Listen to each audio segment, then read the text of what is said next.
안녕하세요, 헤드헤드 닥터유정입니다. 작년인가 제가 TV를 보다가 연예인 이상하님이 자기 관상에 따라가지고 얼굴 성형도 하고 시술도 하고 했다는 그런 TV 프로를 보다가 제가 호호한 적이 있었거든요. 얼마 전까지만 해도 그런 성형외과도 있었어요. 원장님이 관상을 공부해서 관상 성형을 해준다, 아니면 상담할 때 옆에 관상 보시는 분 있으면서 이제 관상 성형 해준다 하는 것처럼 우리나라에서는 굉장히 여기에 대해서 궁금하시는 분들이 많잖아요. 관상학이랑 성형이 어떻게 연결되어 있는지 거기에 대해서 그냥 흥미롭게 가볍게 한번 이야기를 해보려고 합니다. 우리가 태어난 대로 사는 그 얼굴이 진짜 그냥 내 관상인지, 아니면 사실 우리 성형하고 막 쌍꺼풀도 만들고 코도 높이고 입술 필러도 하고 하는데 그렇게 해서 만든 내 얼굴도 그게 이제 효용 여부가 있는지, 주역학자분들의 이제 기사나 이제 이런 거를 찾아봤을 때 성형을 했을 때 그게 이제 효용이 있다고 합니다. 시술이나 수술로 변화시키더라도 어쨌든 최종 결과가 중요하므로 성형이나 수술이 잘 되면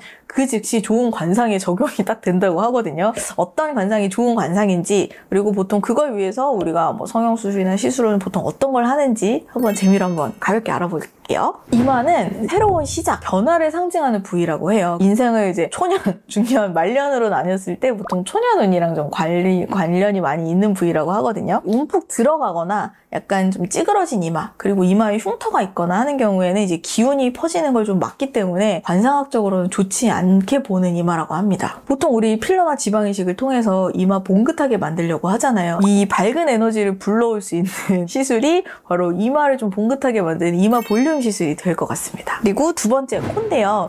코는 이제 얼굴의 중심이자 기운의 통로라고 할 수 있어요. 콧대가 좀 뚜렷하고 균형 잡힌 경우에는 신뢰감을 주고 결단력이 있는 걸 상징한다고 해요. 그래서 관상학자들이 콧대가 좀 많이 낮거나 코가 너무 이제 찌그러져 있거나 매부리가 있으면 그걸 성형수술로 교정하라고 추천해주는 경우도 있다고 하시더라고요. 그리고 실제로 코 상담 오시는 분들 중에 이제 중년 이상 여자분들이 콧구멍이 보이면 이게 돈이 여기로 다 샌다 그래가지고 콧구멍 수술을 되게 많이 여쭤보시는데, 그럴 때 콧볼 축소를 하시고 싶어 하세요. 근데 이제 콧구멍이 보이는 경우에는 콧볼이 넓은 거랑은 별개이기 때문에 대부분 콧볼 축소를 해서 좋아지지 않거든요. 폭이동을 제대로 방향을 맞춰서 세워주고 요 연고를 사용해서 비공 내리기를 하면 콧구멍이 굉장히 많이 안 보이는, 사실 이게 돈이 진짜 새는지는 알 수는 없지만 훨씬 좀 고급져 보이는 이미지를 만들 수가 있거든요. 이런 것도 어떻게 보면 관상이 적용이 된 거라고 볼 수도 있을 것 같아요. 눈은 이제 마음의 상징이라고 본대요. 눈매가 흐리거나 약간 처져 있으면 자신감이 부족하다 얘기를 한다고 하시기도 하더라고요. 보통 자연스러운 눈매 교정을 통해서 눈가에 이제 생기가 돌고 또렷한 이제 안광을 가지고 있으면 긍정적인 기운이 불러져 온다고 관상학적으로는 얘기한다고 하고요. 관상학에서 제가 약간 인상 깊었던 게 얼굴에 그냥 생김새 있잖아요. 우리가 그냥 무표정일 때 생김새만 보는 게 아니라 태도를 같이 본대요. 관상학에서 좋지 않다라고 하는 태도들이 몇 개가 있더라고요. 근데 그 중에 턱을 이렇게 들고 이게 뒤로 젖히는 동작을 되게 안 좋은 태도라고 본다는 거예요. 잘난 체 하려고 턱을 드시는 분들도 있지만 사실 이제 눈 뜨는 힘이 약할 때 눈이 잘 안 떠지니까 고개를 이렇게 들어서 보시는 분들이 있거든요. 그래서 이런 경우에도 사실 눈매 교정을 하시면 자세 교정이 될 수 있기 때문에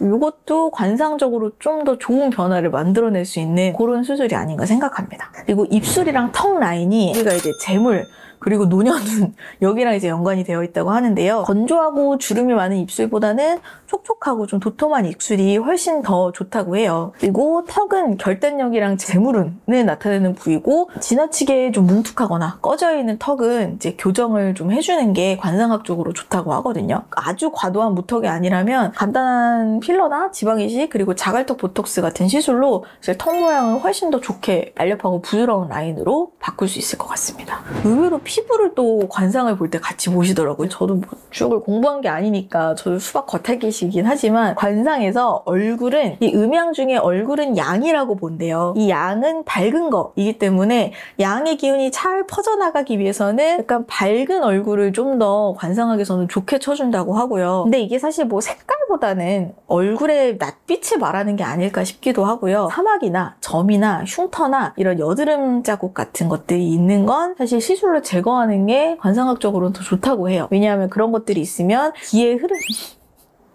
이제 의사로서 이런 말 해도 되는지 모르겠지. 기의 흐름이 막히기 때문에 좋지 않은 영향을 끼친다고 합니다. 그래서 이제 깨끗하고 맑은 피부는 양의 기운을 이제 좀 뻗어나가게 해줄 수가 있어서 정기적인 관리, 레이저 시술 이런 것들이 아니 희한하게 다 일맥상통한다니까요.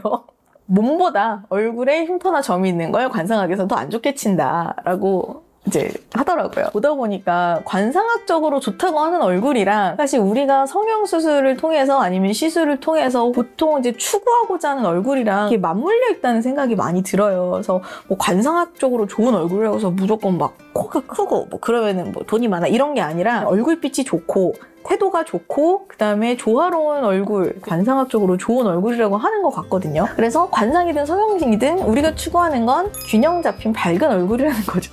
어떻게 생겼느냐도 중요한데 사실 우리가 어떻게 살고 있느냐. 저도 이제 40이 넘다 보니까 생긴 대로 사는 게 아니라 하는 대로 생긴다라는 말에 되게 동의를 하거든요. 얼굴에 사실 정말 많은 근육들이 있거든요. 이 표정을 어떻게 쓰느냐에 따라 사실 내 얼굴의 느낌이 결정이 되기 때문에 유전적으로 타고난 얼굴에 내가 어떤 마음으로 살아왔느냐 그리고 앞으로 살아갈 것이냐가 지금 내 보이는 얼굴이고 그게 이제 보통 관상에서 보는 포인트라고 저는 생각을 하거든요. 그래서 관상에 따라서 성형을 계획하고 계시는 분들이 분명히 저는 계실 것 같아요. 이게 수요가 있다고 저는 보거든요. 너무 맹신하시지는 않되 성형이나 시술은 외모를 다듬는 도구일 뿐 진정한 변화를 위해서는 우리 긍정적인 삶의 자세를 잊지 말자 이런 말씀을 꼭 드리고 싶었습니다. 그래서 오늘도 시청해주셔서 감사합니다. 닥터의자는 여러분들의 밝은 얼굴을 응원합니다.